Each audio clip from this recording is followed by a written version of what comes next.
Millionaire came home unexpectedly and heard his daughter whisper, "Mommy put something in the milk." He called 911. Immediately, a millionaire arrived home, unexpectedly only to find a devastating scene. His little daughter was huddled on the floor next to a spilled glass of milk, whispering a chilling confession. "My stepmother put something in my drink." But that's only the beginning of this spine-tingling narrative that will keep you on the edge of your seat. Settle in. Relax and let this captivating story unfold. Hello, I sincerely hope this story acts as the perfect catalyst, lulling you into a deep sleep tonight. And now let's begin. The sun had just set. The faint amber glow emanating from the second-floor windows of the Morgan residence felt strangely muted. The mansion, usually filled with the playful sounds of a little girl, was unusually silent tonight. The wrought iron gate swung inward, and the sleek dark sedan came to a stop. Richard Morgan stepped out, his cream-colored suit still holding the dust from the road. He was returning from a 3-day business engagement, his mind still buzzing with mergers and contracts. All he longed for was the familiar sound of his daughter running to greet him, as she always did. "Emma!" he called, the sound echoing hollow in the cold entrance hall. No answer. "Victoria?" The silence persisted. "What city are you watching this video from, and what time is it? By the way, if you're enjoying my videos, I'd be so happy if you could subscribe to my channel and like this video." He set his briefcase on the marble floor, his eyes scanning the living room. Everything was pristine, orderly, but something felt fundamentally off balance. A picture on the wall hung slightly crooked. A glass of milk rested on a side table, barely touched. He headed toward the staircase, worry mounting. Just then, a faint sound drifted down, something delicate hitting the floor upstairs. Richard ran up the stairs, his heart pounding at a furious pace. Emma's bedroom door was ajar. The flickering light from the hallway lamp revealed a wet stain spreading across the carpet. Fragments of a drinking glass were scattered across the floor. And in the center, Emma lay motionless. "Emma!" Richard dropped to his knees, gently pulling her into his embrace. Her face was ashen, her lips pale, her breathing irregular. Her small hand still loosely clutched the broken glass shards. He gently shook her, trying to rouse her from her unconscious state. "Sweetheart, Daddy's here. Open your eyes." Emma's eyelids fluttered open briefly. A weak voice escaped her lips, fragmented, but enough to send a chill straight through his core. "Mommy, put something in the milk." Richard froze. The fragile accusation, barely a whisper, felt like a spike driven deep into his chest. He turned, looking down the hallway. Victoria's bedroom door was slightly open at the far end. He scooped Emma into his arms and ran back to the first floor. His hands trembling, almost dropping his phone as he dialed emergency services. "I need an ambulance immediately. My daughter ingested something harmful. 17 Emerald Lake Drive. Please hurry." He dropped the phone on the table, simultaneously comforting his daughter and trying to control his own ragged breathing. Emma shivered weakly, her eyes moving rapidly beneath her eyelids. Richard removed his jacket, placed it over her, and gently patted her cheek. Footsteps sounded in the hallway. Victoria appeared, wearing a white robe, her blonde hair neatly pulled back, a cleaning cloth in her hand. Her eyes widened slightly at the sight of her husband and the child on the floor. What happened?" "Why is she lying there?" she said. "The milk." Richard looked up, his voice heavy with tension. "What did you give her to drink?" Victoria blinked repeatedly. "Milk, like always. The lactose-free kind, straight from the refrigerator." "What are you insinuating?" The unmistakable wail of the ambulance siren grew louder in the distance. Richard didn't respond. He carried Emma toward the front door. Emergency medical personnel rushed in, pulling out a stretcher. One administered an oxygen mask. Another checked her blood pressure. Richard stayed close, cradling his daughter's head. Victoria hung back, her hands trembling, her eyes glistening. "I don't know anything," she murmured. "I just prepared the milk like usual." "Nothing more." No one responded. They lifted Emma onto the stretcher, and Richard followed without looking back. But just before the ambulance doors closed, he saw Victoria standing in the vestibule, her hands tightly gripping a shattered glass container. Emergency lights reflecting on her face, half illuminated, half shadowed. Have you ever felt a moment of complete helplessness? Share your story in the comments. The vehicle sped away from the gate, its siren cutting through the night air. Richard sat close to his daughter, his eyes fixed on the heart rate monitor. Emma's body remained cold, her breathing weak. A paramedic advised, "We need to keep her alert. Talk to her. Try to keep her eyes open." Richard leaned in and whispered, "Emma, hang on, sweetheart. Daddy's right here." Her eyes opened briefly, her lips trembling. "Mommy. She struggled to speak but choked. Her small hand gripped his. "Mommy put something. The voice was as thin as a breath of air, but it was enough to make Richard break into a cold sweat. He turned to the paramedic. "She's suggesting her stepmother put something harmful in her drink." The paramedic gave him a brief, non-committal look but said nothing, simply increased the IV flow speed. The ambulance rushed forward, leaving behind the deserted road. Meanwhile, back at the Emerald Lake residence, Victoria stood motionless by the window frame. As the siren faded, the house sank into silence. Carefully, she disposed of the broken glass in the sink, her hands subtly trembling. From her robe pocket, she pulled out a small vial, its cap slightly open. Her gaze landed on the label. Mild sedative. A moment of hesitation. Then she quickly hid the vial in a kitchen drawer, slamming it shut. A knock at the door startled her. The housekeeper, Mrs. Martha, entered. "Ma'am, what happened?" "I heard shouting upstairs. Emma fainted." Victoria turned, her voice low. Richard took her to the medical center. Mrs. Martha frowned. "Fainted?" "She looked perfectly fine. She was playing in the garden this afternoon. Maybe she ate something strange," Victoria replied quickly, pouring herself a glass of water. Her hands were slightly unsteady, but she maintained an appearance of composure. "I don't want any gossip spread. He tends to overreact." The housekeeper nodded and retreated. As the door closed, Victoria set down the water glass, breathing with difficulty. A drop of liquid rolled from her chin onto the countertop, spreading like an ink stain. "What do you think Victoria is hiding? Drop your theory below." At St. Clair Medical Center, the emergency room was brightly lit. Richard stood beside his daughter's bed. Doctors moved around Emma, working tirelessly. One of them asked, "Does she have any history of allergies?" "None," Richard responded. "She's been healthy until now." "I just got back from a business trip and found her like this." A young doctor looked up. "If there's a possibility she consumed a tranquilizing agent or had a severe reaction to an ingredient in the liquid, we'll run comprehensive tests." Richard nodded, gripping the edge of the bed tightly. His eyes never left his daughter. Shortly after, a nurse entered, handing him a consent form. "We need your approval to proceed with toxicology screening." He signed immediately, his handwriting shaky but resolute. As the door closed, his phone vibrated. It was Victoria. He looked at the screen, hesitated for a few seconds, then answered. "How is she?" Her voice sounded tense. "The doctors are checking." "Are you home?" "Yes, I'm so worried." "Do you need me to come there?" "No." He paused, his voice deepening. "Emma, just tell me the truth. What liquid did you give her? Are you suggesting I did something?" Her voice rose slightly. "Emma said her mommy put something in the drink." Silence stretched on the other end. Then Victoria let out a soft laugh, as if hearing something absurd. "Richard, do you believe what she said in that state?" "She was incapacitated." Richard tightened his grip on the phone. "I just want the facts. I need to know what she ingested." "You should take a moment to breathe," she said, her voice softening. "You're stressed." "She be fine." Richard hung up and sank into a chair. His gaze fell on Emma's hand, her small fingers sticky with a white residue. He gently wiped it away. A sharp pang of anguish in his chest. In the hallway, nurses rushed past.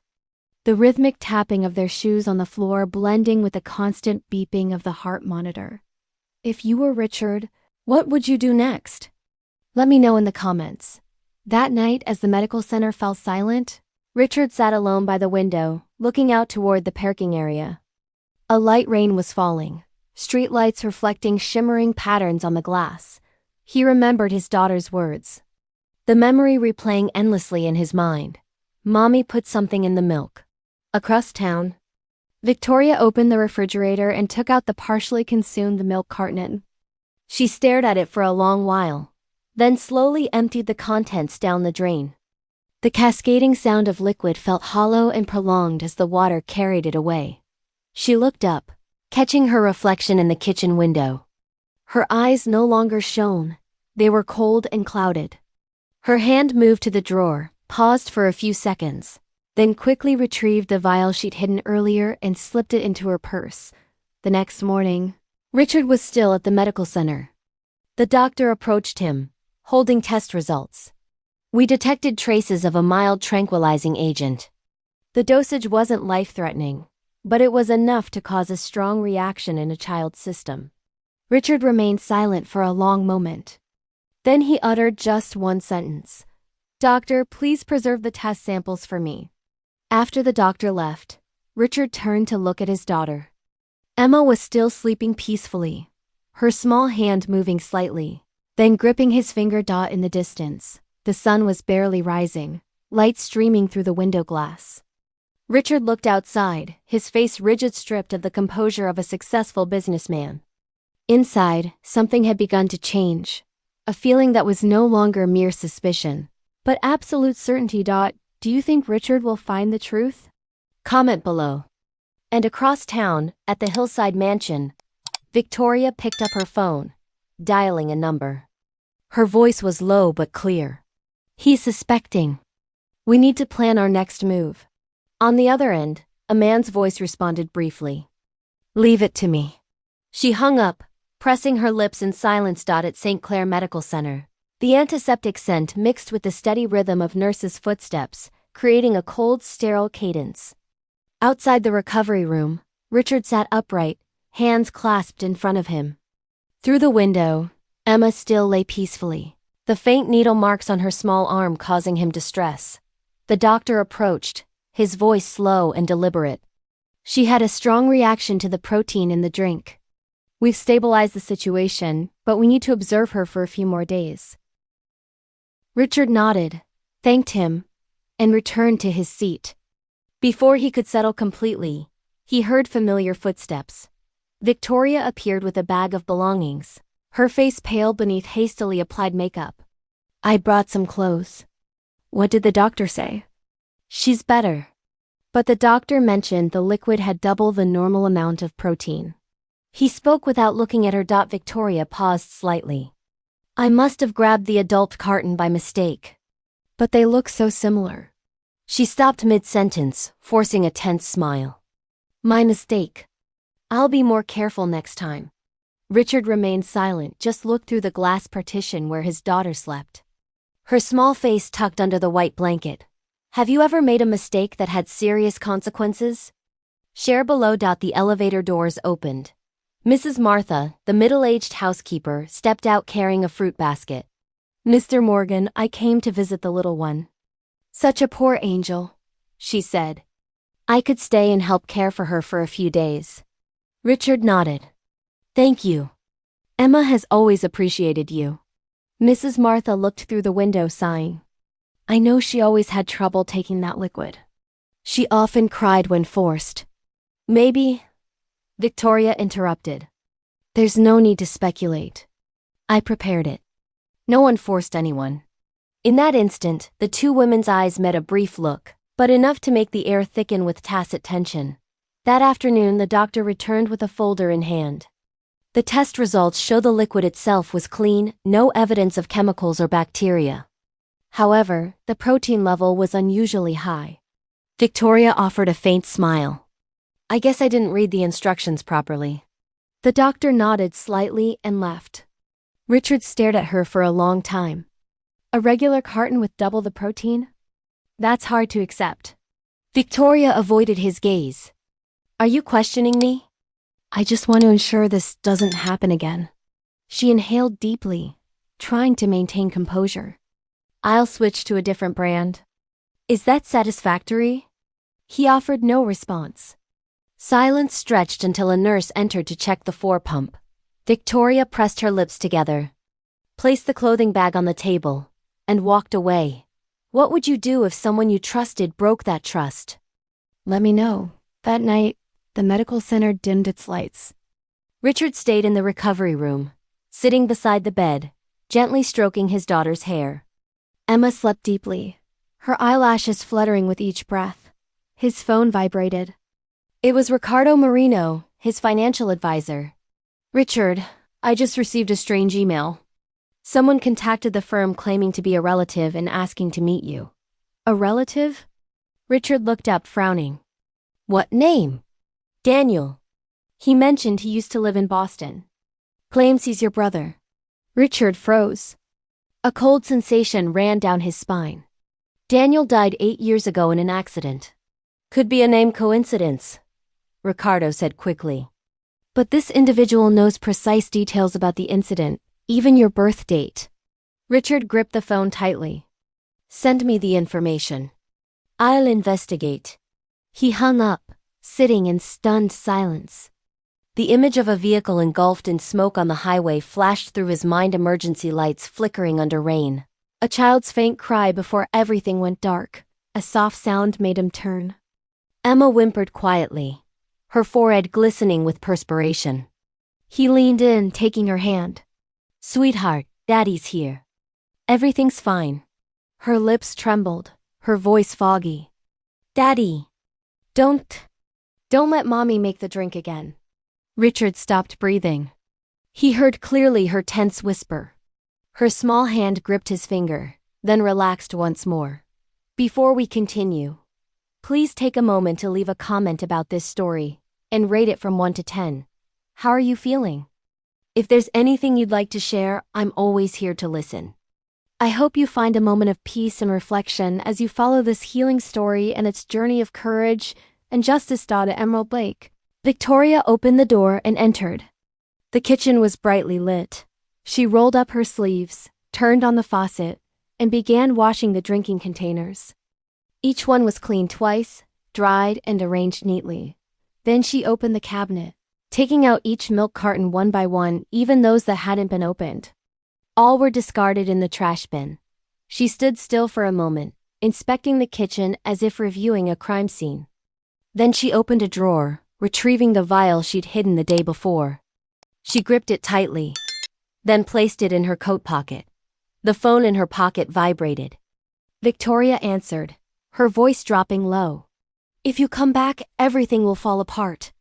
I won't let you interfere again. On the other end, a man's deep voice responded softly. You should be cautious. I'm not one to give up easily. She hung up, pressing her lips in silence. Her eyes stared at the refrigerator door where Emma's crude drawing was still taped, a house. A man, a woman, and a girl smiling cheerfully. She reached out, peeled off the paper, and crumpled it in her palm. What do you think Victoria's biggest secret is? Comment your guess. Later that night, Richard was still awake. He stepped into the medical center hallway and called Ricardo. I want to meet this Daniel person. If it's true, I need to know why he's reaching out. Ricardo hesitated. Are you sure? If he really is family, you might not like what you hear. I lost my family once, Richard declared slowly. Nothing could be worse than that. He hung up and returned to the room. Emma was still deeply asleep, but as he sat down, she moved slightly, her forehead furrowed. He could hear her accelerated breathing. The window rattled softly, night wind seeping through the cracked dot. In that moment, Richard looked at his daughter and knew things were just beginning. The seemingly minor cracks were spreading through the foundations of his family, and he didn't know how much would crumble. 3 days after leaving the medical center, Emma was brought home by Richard. She was still pale but could move around the backyard, hugging her white cat and offering weak smiles. Richard tried to act normally, discussing his work and asking what she wanted to eat. He carefully avoided letting her see his eyes constantly drifting toward the kitchen, where Victoria was talking on the phone, her voice low. Nervously twirling an untouched glass of water. Do you believe children always tell the truth? Let me know in the comments. Late that afternoon, the doorbell rang. Victoria went to answer, intending to send away whoever it was, but froze when she saw the man standing on the porch. He was tall, broad-shouldered, with a face that held a painful familiarity. He introduced himself. I'm here for an interview for the house manager position. My name is Daniel. His voice made Victoria stop completely. Everything around her seemed to cease moving momentarily. Daniel, the name she'd buried for 8 years. The man she thought had perished in the accident. And she was the one who had cared for him during his long period of memory loss at the International Hospital. She'd been the night shift nurse. He didn't recognize her. In Daniel's eyes, she was simply an elegant, slightly nervous homeowner. Victoria swallowed hard, forcing a tense smile. Please come in. In the living room, Richard came downstairs and shook Daniel's hand. Hello. Mr. Marino recommended you. I heard you have experience in household management. Yes, I used to work at a recovery center out west. Now I'm looking for stable employment. Daniel spoke modestly. He looked around, his eyes stopping at the family portrait hanging above the fireplace. The photo showed Richard, Victoria, and a small brown-haired child. The name Morgan stirred subtly in his head, familiar but inexplicable. Richard seemed pleased. You appear to be a cautious individual. My family requires exactly that type of person. Victoria intervened. Let me show you the house. She stood up faster than usual, leading the way. Daniel followed, observing. Fragmented memories flickered, the smell of antiseptic, white lights, someone's hand tucking him in during a daze, and a soft female voice saying, "You'll forget everything." She turned, their eyes connecting briefly. Daniel offered a polite, professional smile. But Victoria clearly felt a hint of uncertainty in his gaze, like a ray of light about to expose the hidden corner she'd disguised. What do you think will happen when Daniel remembers? Share your prediction. That night, Richard organized a small meal to welcome the new manager. Emma sat beside her father, pencil in hand, scribbling on the edge of the tablecloth. Victoria sat across, constantly avoiding Daniel's eyes. Daniel spoke only when necessary, occasionally nodding at Richard. When Richard mentioned Emma's severe reaction to the liquid, Daniel paused slightly. I found a similar case at the assisted living residence. A patient experienced spasms due to accidentally mixing a mild tranquilizing agent in their drink. Victoria dropped her knife hard on the plate, the metal clanging sharply. That must be a coincidence. Today we're talking about a child, not a patient. Richard looked at her, frowning. He has a point. I still want to get to the bottom of this. The atmosphere grew heavy. Emma looked up, silently pushing her drawing toward her father. It depicted a cup of milk with a large red X crossing it out. Richard squeezed his daughter's hand, his unease deepening. But when the meal concluded, Mrs. Martha was clearing the table and noticed Victoria pouring Emma's remaining milk down the sink. The housekeeper said quietly, "Ma'am, that milk is still good." Victoria interrupted. "I don't like anything that's been partially consumed. Dispose of it." Then she retrieved a small padlock and secured it to the refrigerator handle. Mrs. Martha stood still, a hint of surprise on her face. She'd never seen the lady of the house lock the refrigerator before. Have you ever seen someone act suspiciously like this? Tell me about it. Daniel walked down the hallway. Night lights reflected family photos on the wall. He stopped at an old photograph, Richard in a suit, holding a newborn baby. Beside him, a woman with long black hair smiled radiantly. Beneath the frame was written, "The Morgan family, year 1." His finger gently touched the glass. A vague emotion swelled, warmth mixed with inexplicable emptiness. Richard approached, stopping beside him. "Thank you for accepting the job so quickly. Actually, I once had a younger brother named Daniel. But he was lost in an accident." Daniel startled, his heart pounding hard.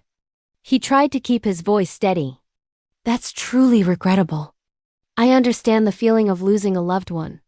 Richard offered a sad smile. But sometimes, I think if he were still alive, He might be someone like you. Daniel nodded slightly.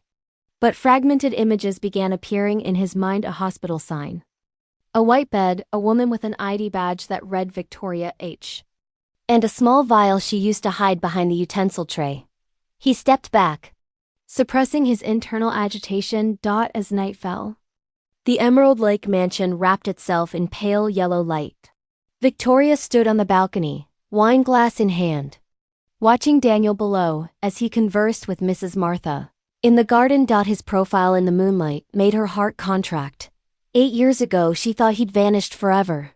She'd chosen Richard, the safe option, wealthy and easy to manage. But now Daniel was back, bringing with him the risk of exposing everything she'd concealed. A plan briefly formed in her mind. But if Daniel remembers, I won't let him speak. What do you think Victoria will do next? Drop your prediction below. Late that night, Emma woke up thirsty. She slipped downstairs, passing the kitchen. A dim light filtered from under the door.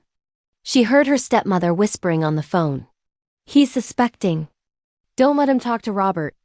If the old story comes out, we both lose everything. Emma pulled back, her heart hammering.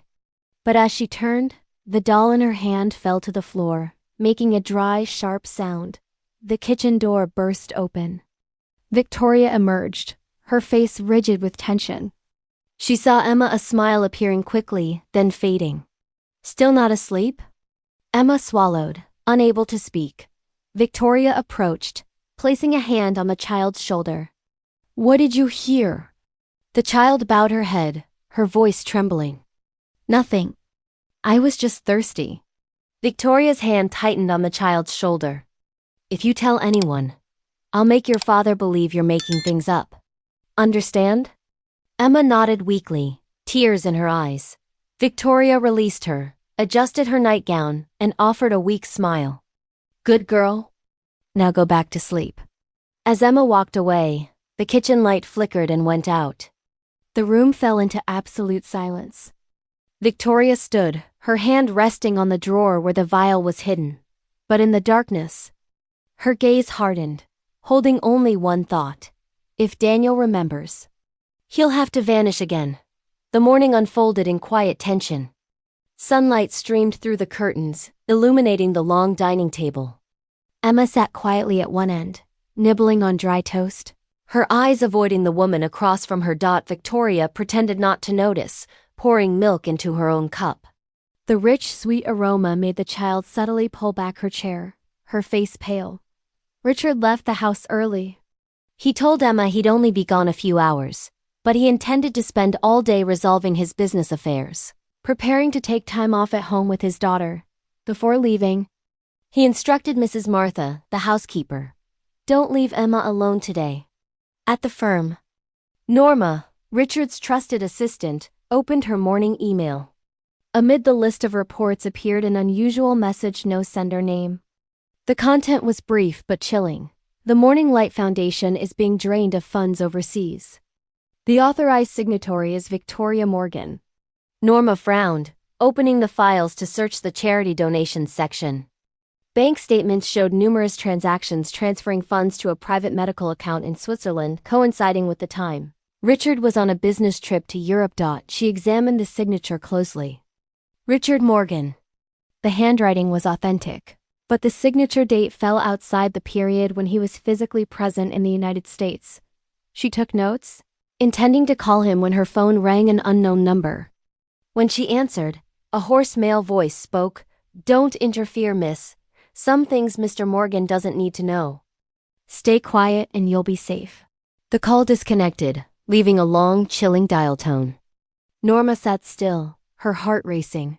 Have you ever received a threatening message? How did you handle it? Share below. At Emerald Lake, Mrs. Martha returned to the mansion to retrieve a forgotten bag. Entering the living room, she heard a whisper from the fireplace area. Approaching, Mrs. Martha froze. Victoria was throwing a pile of torn white papers into the flames. Bills. Medical prescriptions. and some printed sheets with the name Dr. Matthews, St. Clair Hospital. "Ma'am, what are you doing?" Mrs. Martha asked. Victoria turned, smiling, her voice composed. "Just old papers. I'm cleaning. Nothing to worry about." Mrs. Martha watched the fire consume the paper, a hint of unease in her heart. Upstairs, Daniel sat beside Emma. She placed a blank sheet of paper in front of him. "You told me to draw what scares me, right?" "Yes." He nodded gently. The child took the pencil, drawing slowly a glass, and beside it a small vial marked with the letter M. Daniel looked at the drawing. A sudden sharp pain struck his chest. A fleeting image crossed his mind, the brown-haired nurse. The bright white light of the medical center lamp. The vial in her hand making a familiar rattling sound. He closed his eyes. A sensation of dizziness spreading. Richard entered at that moment. Before him, Emma was deeply asleep on the table, her small hand still gripping Daniel's. He stood still, saying nothing, but a current of suspicion crept into his heart. "What do you think the vial represents?" "Comment your theory." Later that afternoon, Victoria changed clothes, putting on a pale blue dress and light makeup. As Richard carried his daughter upstairs, she walked to Daniel's room. "Hello, do you have a moment?" "I need to talk to you." Daniel nodded, avoiding her direct gaze. "Yes, I was just reorganizing the kitchen files." "Leave that. This is a bit more personal." They walked out to the backyard, where a gentle breeze whispered through the trees. Victoria remained silent for a long moment, then said, "Do you remember that we met before?" Daniel startled. "We met?" She smiled weakly, her eyes glistening as if with tears. "I used to be a nurse at St. Clair. You were a patient in the memory recovery unit. I cared for you for almost a year." Daniel frowned, trying to retrieve his memories. "I do remember some fragments. I think someone was reading my name to me." "Was that you?" "Yes, yes." Victoria stepped closer. "When you disappeared, I thought you were gone. And then fate brought you back right here to this house." He stepped back. "I really don't know what to say. Just listen to me." She gently touched his arm, her voice low. "I never truly loved Richard. He was a husband in name only. But you're the one I always waited for." Daniel stared at her but remained silent. Inside, a struggle raged, half belief, half doubt. She continued, her voice light as the breeze. "Richard is suspecting me. He could destroy everything if he finds out about our past. But you can help me. Help yourself too." Daniel frowned. "What do you mean?" "Help me regain his trust. The closer you stay to him, the safer I am. In return, I'll help you recover your memories." He remained silent. Her eyes gleamed intensely. Every word she spoke poured into his ears, sweet yet dangerous. "Do you think Daniel should trust Victoria?" "Let me know your thoughts." That night, Victoria organized an intimate dinner. She personally prepared hot cream soup, served red wine, and smiled slightly as if nothing had happened. Richard sat at the head of the table, Daniel to his right, and Emma drawing silently in the corner. Victoria began discussing charity work. "Today I'm managing the Morning Light Foundation. Some people are trying to disrupt things. Mrs. Martha seems to have leaked internal information. I'm worried it will affect your reputation." Richard looked up. "Mrs. Martha?" "I don't think she's involved in the finances. You know old employees tend to let private matters slip. I'm just being cautious." She smiled, pouring more wine. Daniel remained silent, watching. He observed every gesture of Victoria's, each glance directed at him filled with veiled significance. Richard didn't notice. Lost in his own thoughts. After the meal, Daniel cleared the table with Mrs. Martha. When they were alone, she said quietly, "Mr. Daniel, little Emma is very fond of you. But please be careful. Some things in this house aren't what they seem." He looked at her, intending to ask more, but Victoria approached from the hallway, smiling. "What are you two discussing?" Mrs. Martha shook her head, leaving quickly. Victoria looked at Daniel, her eyes deep and mysterious. "Do you remember my words?" She said softly, He nodded weakly, his mind agitated. Night fell. Richard entered his study, intending to search for documents when Victoria's phone lit up on the desk. The caller ID clearly said, "Dr. Matthews." He hesitated for a few seconds, then picked up the device. A new text message appeared. "I've carried out your request. The patient file from 2016 will remain unseen by anyone." Richard froze. The screen light reflected on his face, revealing his shock and the subtle fear rising within him. "What do you think is in that 2016 file? Drop your prediction below." The next morning, before the sun had fully spread its light through the trees, Richard left the mansion in silence. Emma was still asleep, and Victoria was in her dressing room. He didn't tell her his destination, just left a brief message from Mrs. Martha that he had business in the city. The car stopped in front of St. Clair Medical Center. The nameplate Dr. Stephen Matthews hung beside the office door. Richard entered with his usual composed demeanor, but his eyes hardened when he saw the middle-aged physician look up to greet him. "Dr. Matthews, I'm Richard Morgan. I need to talk to you about an old file from 2016. Matthews visibly shuddered, forcing a tense smile. "I apologize, what old file are you referring to, sir?" "Patient Daniel Moreno." Richard kept his gaze steady, his voice unwavering. "I know that file was sealed. But I'm a major benefactor of this facility, and I have a right to know why." Matthews bit his lip, sinking into his chair, gripping his coffee cup tightly. You know the name Victoria Morgan?" Richard didn't respond. She was the only person allowed to access that file.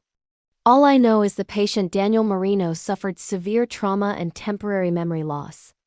Afterward, someone requested to alter the medical history information, changing his surname, birth date, and all contact data." Matthews lowered his voice. "The file was sealed that same day." Richard leaned back, feeling as if a hand was squeezing his heart. "Do you have a copy?" "The original is gone, but there are some internal backup copies. I'll try to locate them." He stood up. "If you find it, I'll pay any price." Matthews nodded, his face pale as Richard left. He remained seated, forehead beaded with sweat. What would you do if you discovered a loved one had been hidden from you? Comment below. At Emerald Lake, Victoria stood in the kitchen, unable to hide her unease. She opened the cabinet containing the old camera. The door was slightly ajar. Inside, the hidden camera had been turned away from its target. She checked the tray beneath the cabinet, discovering the charging cable had been disconnected. "Mrs. Martha," she muttered through clenched teeth. Then she looked toward the stairs. Or was it the child? She quickly walked to Emma's bedroom, opening the desk drawer, examining each crayon box. Emma was curled up on the bed, hugging her doll, not daring to speak. "What did you do in the kitchen yesterday?" "Nothing. I just went for water." Victoria approached, her eyes cold as ice. "Emma, if I discover you touched anything you shouldn't have, I'll make your father think you're deliberately damaging this house. Understand?" Emma just nodded, tears in her eyes. She turned to leave, but her tight smile carried a sharp-edged dot. Re-entering the kitchen, she made a call, her voice low and urgent. "If they find out about 2016, everything collapses. You must clean it up immediately. Have you ever been wrongly accused of something? Share your experience." That afternoon, at a small downtown cafe, Mrs. Martha waited for Norma. When Norma arrived, she immediately handed over a small silver USB drive. "This contains a video clip. I found it in the kitchen camera. It recorded the exact morning Emma collapsed." Norma connected the USB to her laptop. The screen showed footage of Victoria preparing the milk, then opening the small vial, tilting it into the glass, and stirring gently. The scene was so clear that both women held their breath. "We have to give this to Mr. Morgan immediately," Norma said. "If Victoria finds out..." She tried to erase it. Mrs. Martha looked anxious. "I'm afraid we won't be fast enough." "She's watching me. Then I'll keep it." Norma copied the file, saving it to her personal hard drive. "We need to handle this carefully. He deserves to know the truth." That night, Daniel was organizing papers when his phone vibrated an unknown number. He hesitated, then answered. Hello, is this Daniel Marino? Yes, but who's calling? I'm Dr. Matthews. I need to meet you right now. It's about Victoria, Morgan. The voice was trembling, as if the speaker was terrified. Meet me in the back parking lot of St. Clair Medical Center. Don't tell anyone. Daniel grabbed his jacket, leaving the mansion through the side door. The night was cold and misty, car headlights casting a pale glow on the wet road dot when he arrived. The parking lot was empty, no trace of Matthews. In the driver's seat of a car parked next to a light pole, he saw a sealed envelope. He opened it, finding several photocopied file pages inside. At the top was the header, Patient Daniel Marino. Diagnosis, cranial trauma, memory loss. Treated by Nurse Victoria H. He continued reading, his hands gradually trembling. In the section below, Matthew's handwriting was scribbled. The original data was altered.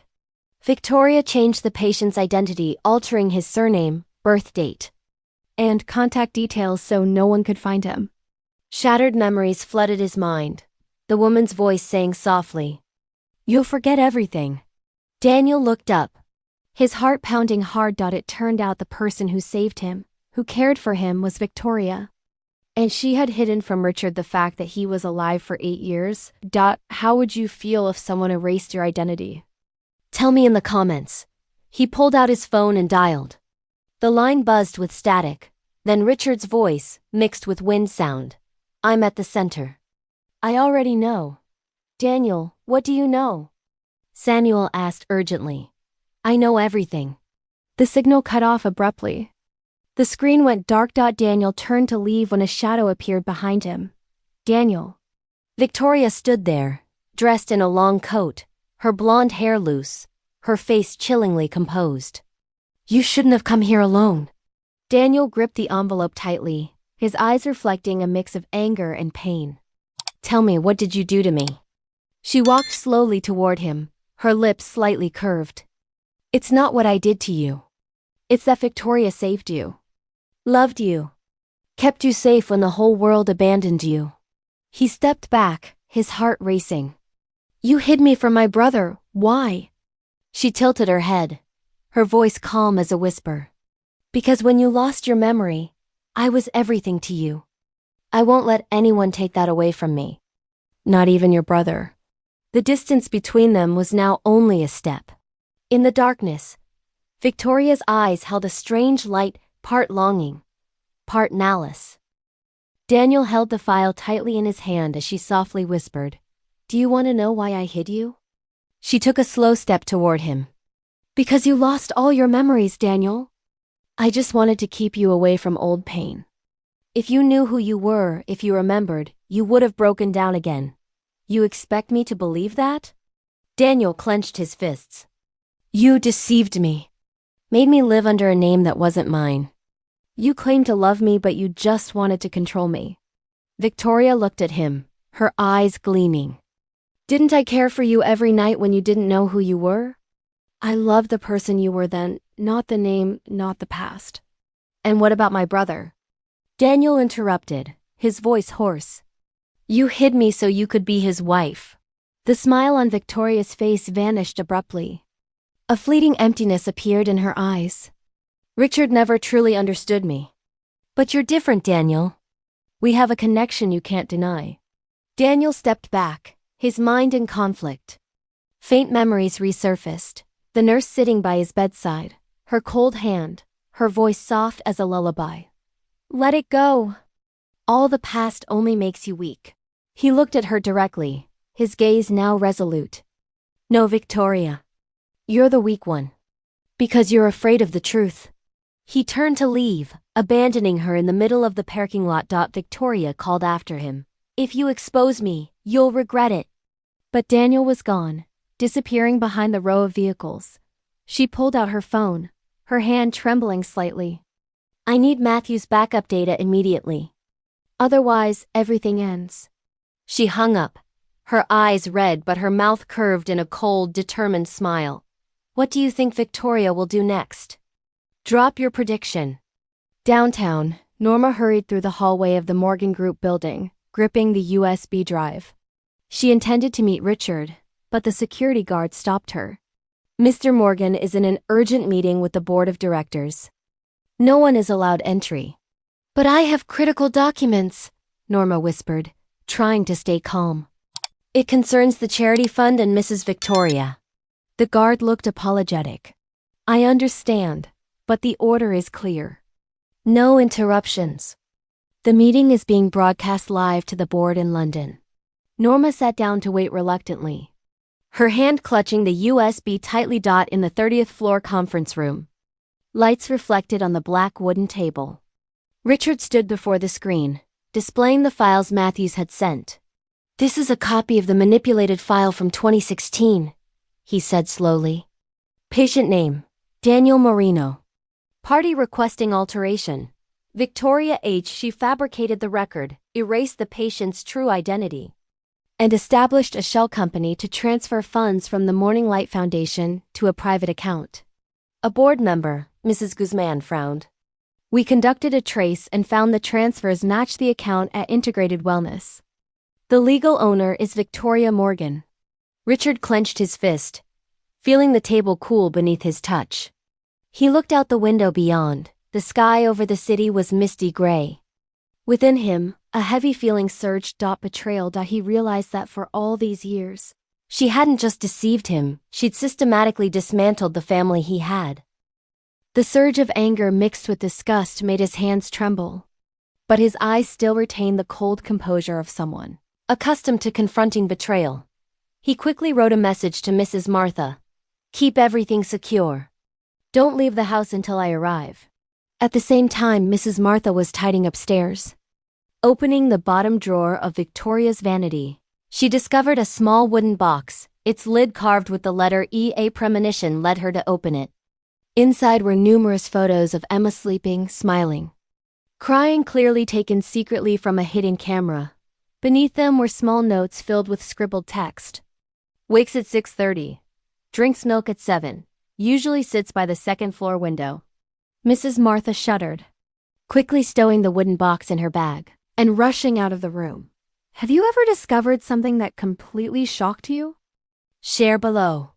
That afternoon, when Richard returned to the mansion, Mrs. Martha was waiting in the courtyard. You need to see this. She opened the wooden box and placed it on the table in front of him. Richard looked at the photos, his expression somber. She was surveilling the child too. Mrs. Martha nodded. We need to turn this over to the authorities. But we need more financial evidence. I'll handle that tonight, he responded. You and Emma must not leave the house. Meanwhile, Victoria had realized the box was missing. She ransacked the bedroom, opening every drawer and compartment. When she couldn't find it, her expression tensed. Mrs. Martha, she muttered. It was her. Or the child. She ran downstairs, her eyes blazing. Emma was sitting on the couch, finishing a drawing, a woman in a long dress standing in the shadows. Victoria looked at the child, a twisted smile spreading across her face. Sweetheart, I should tell you a secret. Mommy. Emma looked up, hesitating. I don't want to hear it. Victoria approached, sitting beside her. Emma, this is something only Mommy and you will know. If you stay quiet, everything will be fine. She leaned closer, her voice sickeningly sweet. Do you know why I always insisted you drink that liquid? Emma shook her head, pulling back. Because I wanted you to sleep very deeply so you wouldn't dream about the bad things outside. The child gripped her pencil tightly, tears in her eyes. Victoria smiled, reaching out to stroke her hair when a sound echoed in the hallway. She startled. Turning her head, Daniel stood in the doorway, leaning against the wooden frame, his eyes cold and unwavering. What are you doing? Victoria quickly recovered her composure, offering a faint laugh. Just comforting her. You misunderstand. Comforting her? Terrorizing her? He entered, pulling Emma toward him. Don't touch her again. She stood up, her voice tense. You have no right to tell me what to do in this house. This house doesn't belong to you, Daniel responded, each word striking like a blade. And if my brother finds out how you treated this child, Victoria paused, then smiled. What will you do? Tell everything. I saved you from your own life. Without me, you would have perished. Daniel didn't respond, just stared at her for a long while. A look that contained both pity and disappointment. Finally, he turned, taking Emma with him. The door closed, leaving Victoria alone in the room. She looked at herself in the mirror. The woman reflected was no longer the elegant, proud figure but a face contorted by fear. She placed her hand on her chest, whispering to herself, "No one is allowed to take what I've earned. If they know, I'll lose everything." What emotion do you feel toward Victoria right now? Anger? Pity? Both? Tell me. Rain had been falling since afternoon, but by nightfall the wind intensified. Thunder rumbled along the hillside, and lightning flashes illuminated the windows that rattled violently in the gale. Inside the Morgan mansion, all lights were on. No one spoke as Richard paced back and forth in the large living room, his face strangely tense and silent. His laptop was placed on the table next to file folders and the hard drive Norma had delivered. The storm outside grew fiercer, but Richard remained focused. He checked his watch one last time, then spoke quietly to Mrs. Martha. "Call everyone downstairs. Tonight, we must put an end to this." Mrs. Martha nodded and went upstairs. A moment later, everyone entered the living room one by one. Norma, still in her raincoat. Daniel, his face marked by fatigue. Victoria arrived last, her blonde hair damp and disheveled, her face unreadable. Richard gestured for everyone to sit. The family attorney, Mr. Ramirez, who had served the Morgan family for over 20 years, opened his notebook and prepared his pen. Emma hid behind Mrs. Martha, clutching her doll tightly, eyes wide. Richard took a deep breath and opened his laptop. "I'm not going to drag this out. I just need the truth." He connected the hard drive, and the screen lit up. On it was Matthew's audio recording. The man's voice sounded trembling but clear. "Patient Daniel Marino. Treated at St. Clair. Primary nurse, Victoria H. She requested the file be altered, changing the patient's identity, erasing all contact with the Morgan family. When I objected, she threatened to report me for mismanagement of tranquilizing agents. I was forced to comply." A heavy silence descended over the room. Outside, thunder crashed over the roof, shaking the very foundations. Richard turned the screen toward everyone, his voice hoarse. "This is the medical history. And this," he pointed to a photo, "is Victoria standing beside the hospital bed. Next to her, that man with amnesia is Daniel Morgan. My brother." Victoria didn't flinch at anyone's gaze. She placed both hands on the table, her voice strangely composed. "Yes, it was me. But I did it because I wanted to protect him from pain. You know what Daniel used to say? That he didn't want to live with his past. I simply helped him start over." Daniel clenched his fists, his voice tense. "No, Victoria. You lied. You told me Richard hated me. That I was a burden. That if I returned, he'd never forgive me." She turned to him, her voice rising. "I said that to keep you alive. Have you forgotten? Back then you trembled every night from nightmares. I was there.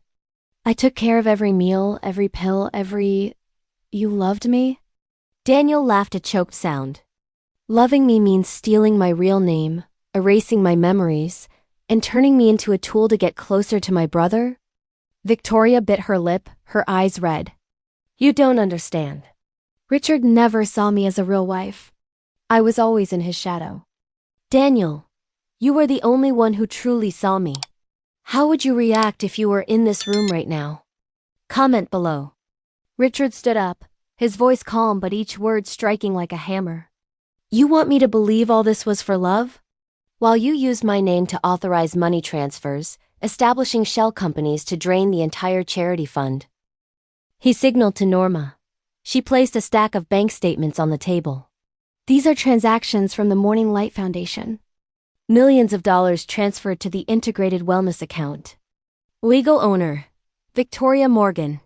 The room fell into absolute silence. Rain lashed violently against the window glass, water splashing like against rock. Victoria looked at each face. Richard, Daniel, Norma.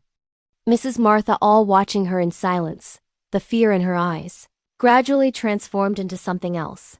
Arrogance mixed with defiance. She leaned back in her chair, a slight smile on her lips. Yes, it was me. I did it. But I only wanted a place in your life, Richard. A small place.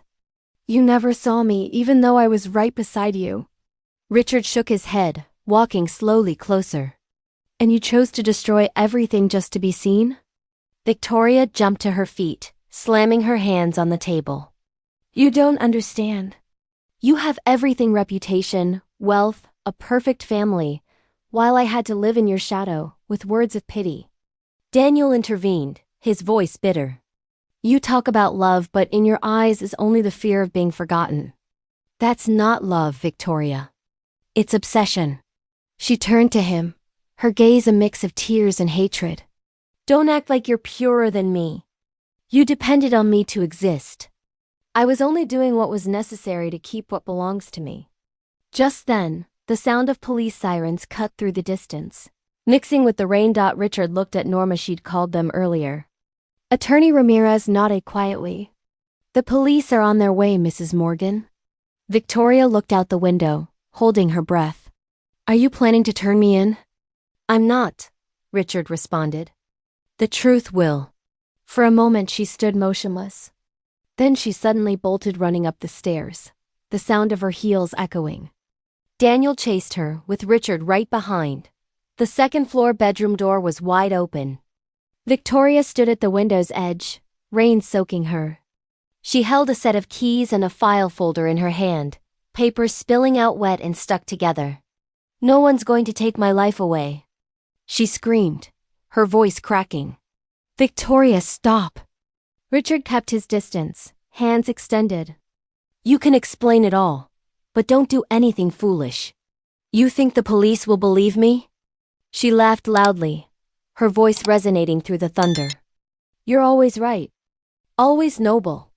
And I'm just a stain that needs to be cleaned. No, Richard. I won't let anyone determine my fate. Daniel threw the file folder to the floor, papers scattering in the air. Some sheets stuck to the window frame, others fell on the stairs, mixing with rain. He stepped forward, his voice low but firm. Victoria, let me help you. Everything can still stop here. She looked at him, her eyes softening for a brief moment. Do you still pity me? He shook his head. No, I just regret that the woman who once saved my life has vanished. Victoria trembled. The keys slipped from her hand, falling to the floor with a metallic noise.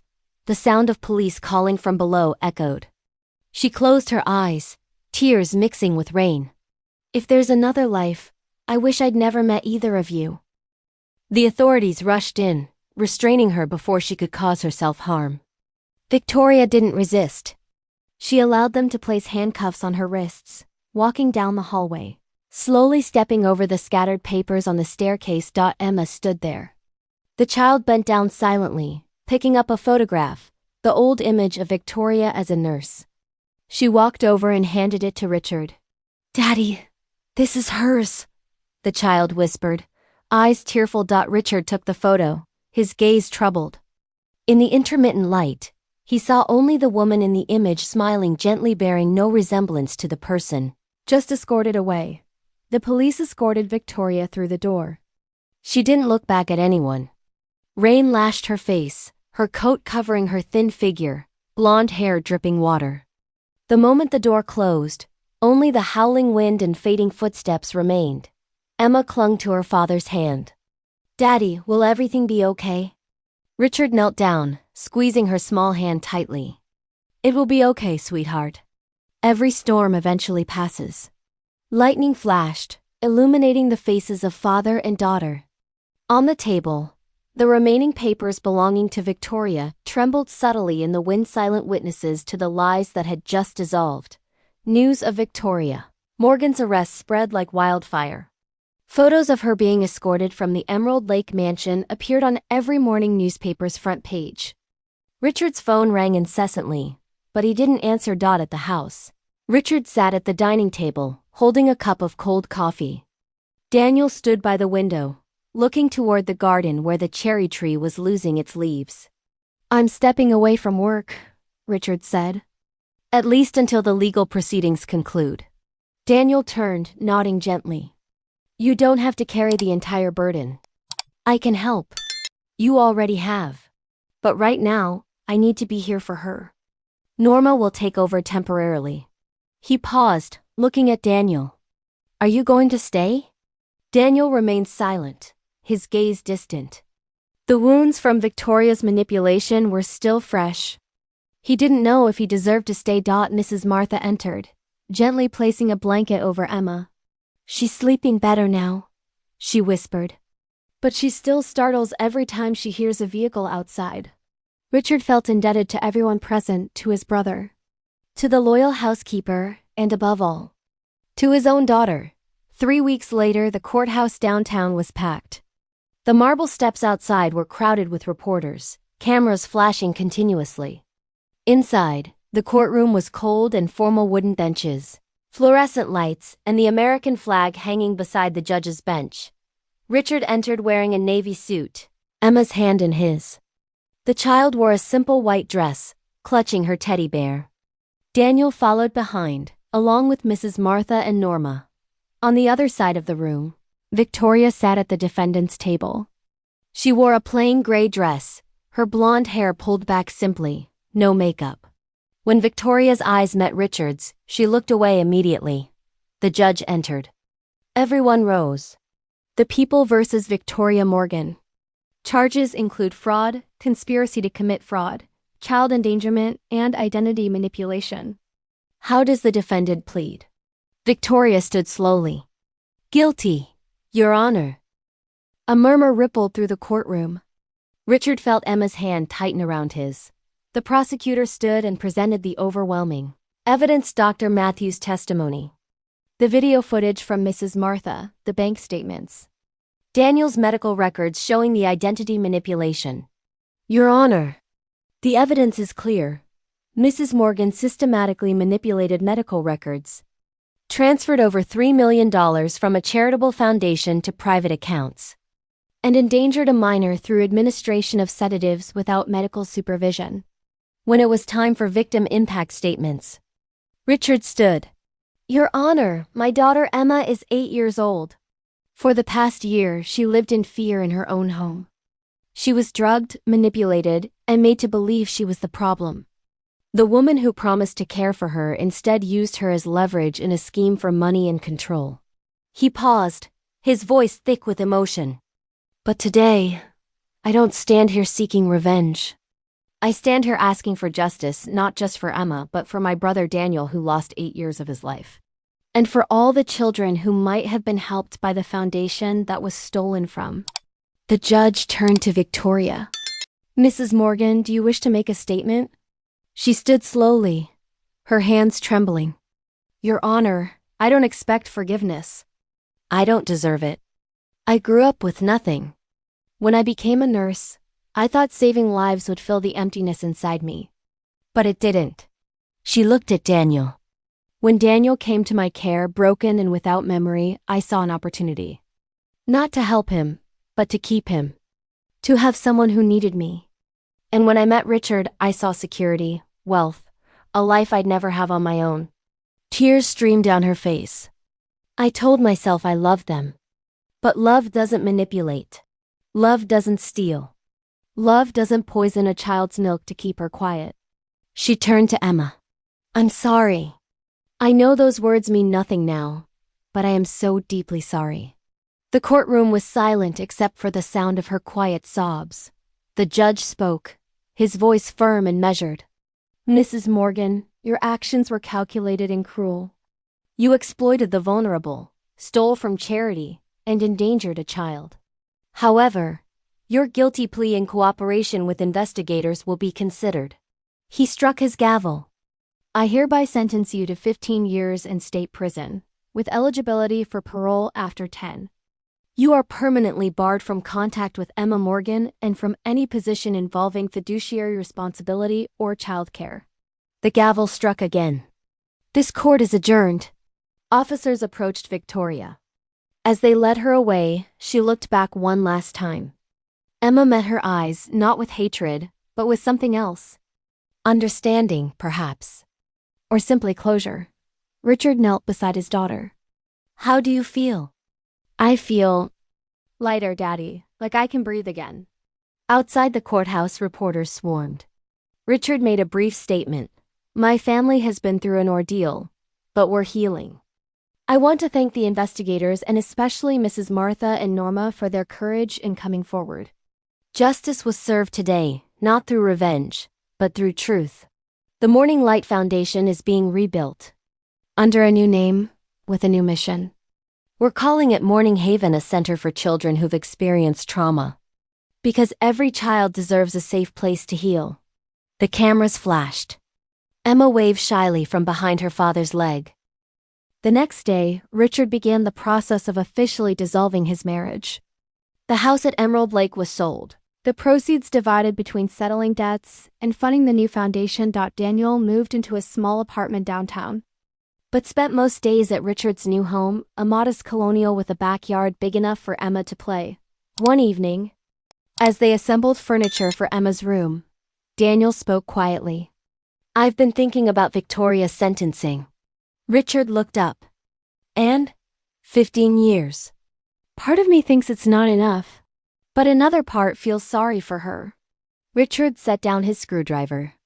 No, it means you're human. Victoria did terrible things, but she was also broken. Both things can be true. Emma began therapy twice a week with Dr. Sarah Chen, a child psychologist specializing in trauma. The first few sessions were quiet, Emma drawing pictures, playing with dolls, not speaking much. But gradually she opened up. I used to think it was my fault, she told Dr. Chen during their 5th session. Like I was bad and that's why she was mean to me. And now? Dr. Chen asked gently. Now I know she was sick. Not with a cold or something, but sick in her brain. And that's sad. But it's not my fault. I didn't cause it. She made her own choices. Dr. Chen smiled warmly. That's exactly right, Emma. You're a very wise little girl. You understand something many adults never learn. At home, Emma's nightmares decreased significantly. She started sleeping through the night, her breathing peaceful and steady. She laughed more genuine, unguarded laughter. And one day, about 3 months into her recovery, she asked Richard if she could have a glass of milk with breakfast. He froze, his hand on the refrigerator door, his heart catching in his chest. Daddy? Emma looked concerned, noticing his reaction. Is that okay? He knelt down to her level, his eyes searching hers. Of course it's okay, sweetheart. I'm proud of you. That's very brave. She smiled. Dr. Chen says facing your fears makes them smaller. I don't want to be scared of milk forever. That's not fair. Richard smiled at her wisdom. She poured the milk with steady hands, though his heart raced. Emma drank it slowly, deliberately. Then she grinned. See? Just milk. Nothing bad happened. Just milk, he repeated, pulling her into a tight hug, releasing all the tension he'd been holding. 6 months after the trial, Morning Haven held its opening ceremony. The building was modest but warm, a converted community center with bright colors, large windows, and beautiful murals painted by local artists depicting hope and healing.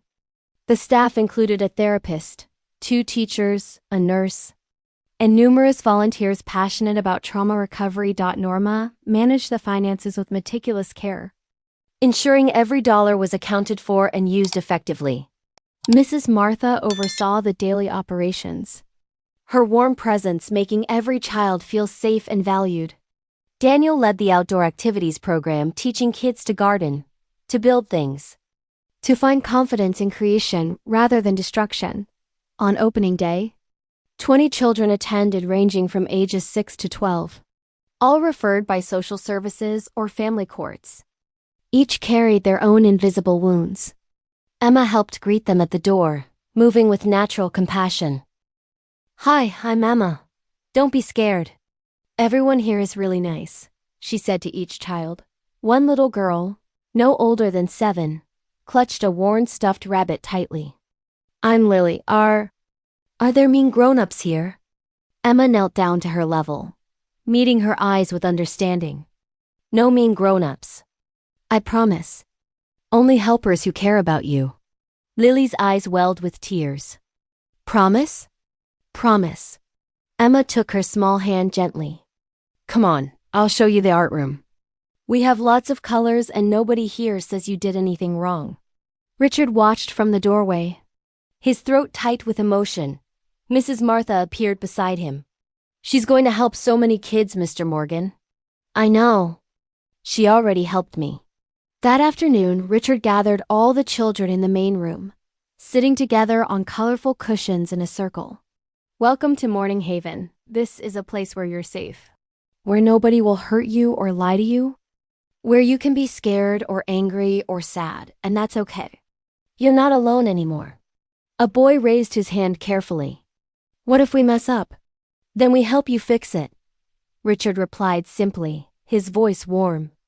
Everyone here makes mistakes. That's how we learn. That's how we grow. A girl asked quietly, how long can we stay? As long as you need. Some kids come for a few months. Some come for years. There's no rush. This is your space. Emma raised her hand and her father smiled. Yes, Emma. I just wanted to say, I used to be really scared. All the time. Like, scared every single day. But Daddy and Uncle Daniel and Mrs. Martha, they helped me not be scared anymore. And now I want to help you guys too. If I can feel better, you can too. The room was quiet for a moment. Then Lily spoke up, her voice small but clear. Thank you, Emma. Others echoed around the circle. Thank you. Thank you for helping us. Richard felt tears prick his eyes. This was exactly why they'd built Morning Haven, not as a memorial to pain, but as a living declaration that pain doesn't get the last word. A few weeks later, a letter arrived from the state correctional facility. Richard recognized the handwriting immediately. Victoria's distinctive cursive script that he'd seen countless times on household documents and correspondence. He debated throwing it away unread. The envelope felt heavy in his hands, full of words that might hurt or confuse him. But something made him open it anyway, perhaps a desire for closure, or simply compassion for the broken woman imprisoned miles away. Dear Richard, I don't expect you to respond to this letter. I don't even expect you to finish reading it, but I need to try. I owe you that much, even if my apology means nothing. In here, I have a lot of time to think. Too much time. I've started working with a therapist mandated by the prison, but I actually go willingly now. She's helping me understand myself in ways I never could before. She asked me when I first felt empty inside. I couldn't answer at first. But then I remembered. I was 10 years old, watching my mother choose her boyfriend over me. Again. In that moment, I realized something that poisoned my entire life. Love was transactional. You had to earn it. Prove your worth. And if you weren't perfect, you'd be discarded. So I learned early to control. To manipulate situations so that people needed me so desperately they couldn't leave. But Daniel didn't need me. I needed him to fill the void inside me. And you didn't need me. I needed your stability and wealth to feel like I mattered. And Emma. God. Emma never needed a mother who saw her as an obstacle to what I wanted. I'm not asking for forgiveness. I know I don't deserve it. I just wanted you to know that I finally understand what I took from all of you. And I'm profoundly sorry. If you ever tell Emma about this letter, tell her I hope she grows up knowing she's enough. Just exactly as she is. Not because she's useful or quiet or convenient, but simply because she exists. That's something I never learned. Victoria. Richard set down the letter slowly. His hands weren't shaking. His chest wasn't tight with rage. Instead, he felt something more complex, a complicated tangle of pity and disgust and profound sadness and unexpected relief. He folded the letter carefully and placed it in a drawer. Maybe one day he'd show Emma. Maybe he wouldn't. For now, it didn't matter. Victoria's apology didn't erase the harm she'd caused. But it did close a chapter, not perfectly, but conclusively. 1 year after Victoria's sentencing, Morning Haven celebrated its first anniversary. The center had grown tremendously, now serving 40 children weekly, with a waiting list of dozens more families hoping for acceptance.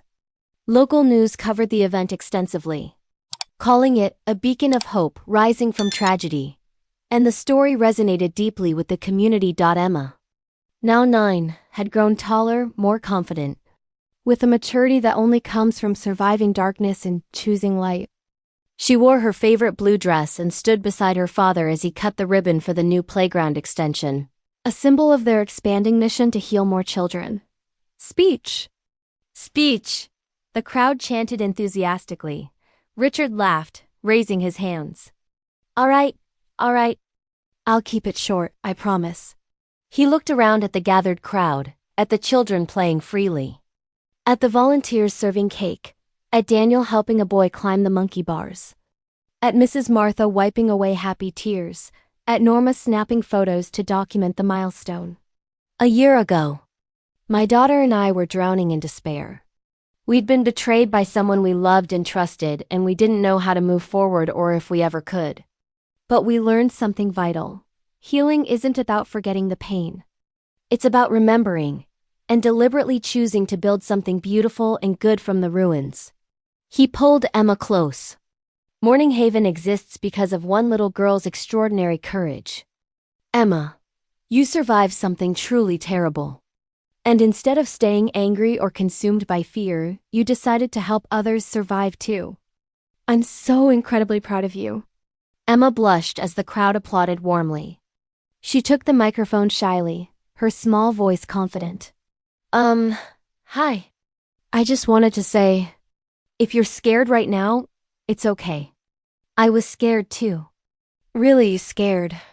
Every single day. But my dad and Uncle Daniel and everyone here, they taught me that being scared doesn't mean you're weak. It means you're strong enough to keep going, even when it's hard. Oh, and also the cookies in the kitchen are really good. Mrs. Martha made them. Laughter rippled through the crowd, warm and genuine. Richard hugged his daughter tight, whispering, I love you, sweetheart. I love you too, Daddy. As the sun set that evening, the celebration wound down peacefully.